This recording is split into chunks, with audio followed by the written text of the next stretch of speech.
Le Nouveau-Brunswick est une province de forêts riches, rivières abondantes, communautés de pêcheurs et villes amicales. Au cours de l'histoire, la beauté naturelle de la province a attiré des gens des 4 coins du monde.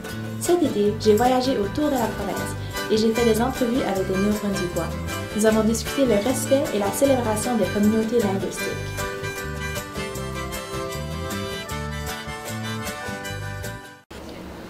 Ben, moi, je trouve que l'Acadie Terre-et-Forêt, en fait, unifie justement la population du Nouveau-Brunswick parce que pendant longtemps, la population du Madawaska ne se considérait pas comme étant acadien. Donc, je crois que c'est bon de faire redécouvrir l'histoire de notre région parce qu'on a beaucoup des habitants du Madawaska ont de la descendance acadienne. Puis, je crois que ce spectacle-là, ce que ça fait, c'est que ça réveille justement la fierté acadienne dans les gens du Madawaska, puis aussi ça nous fait réapprendre, redécouvrir notre histoire. Donc pour moi, c'est pour ça que je trouve que ça unifie justement la population du Nouveau-Brunswick. Je prends tout ce que je voulais dire. Dis en anglais? Yeah, no. Essentially, a little bit like Jason said, it does unite New Brunswickers in the sense that their Acadian identity in the last 40 years has been mixing around. They have the new Brayon thing, and yeah. But another thing that's very interesting is that in every part of the province, like where there's a majority of francophones, there is oftentimes plays that talk about the Acadian history and the Acadian heritage in that area, and in that aspect, it's fun to have it in Edmundston, and it also gives a lot of people that are coming to Edmundston a chance to come see a show, you know, which is pretty legit. Si je veux parler aussi de mon expérience personnelle, moi, avant de faire partie de l'Acadie Terre-et-Forêt, je connaissais pas nécessairement l'histoire du Madawaska, c'est là où je viens de.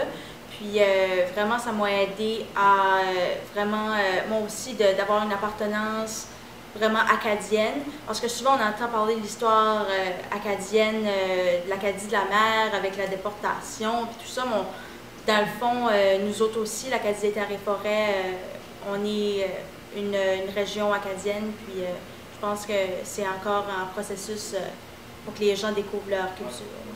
Ce qui est fun aussi dans ce spectacle-là, c'est que on touche un peu à tout, puis on parle de tout le monde, de tout ce qui fait que les gens sont dans l'Acadie. On parle de la France, on parle du Québec, quand les gens du Québec sont venus, on parle aussi des Américains, donc, parce que notre région est quand même à côté des États-Unis, à côté du Québec, donc on n'est plus vraiment tout le monde. Puis ça, je trouve ça le fun aussi pour toutes les différentes régions et les différentes coutumes. Puis même avec les membres de l'équipe, ce qui est vraiment intéressant, c'est que tu as des gens de partout dans la province.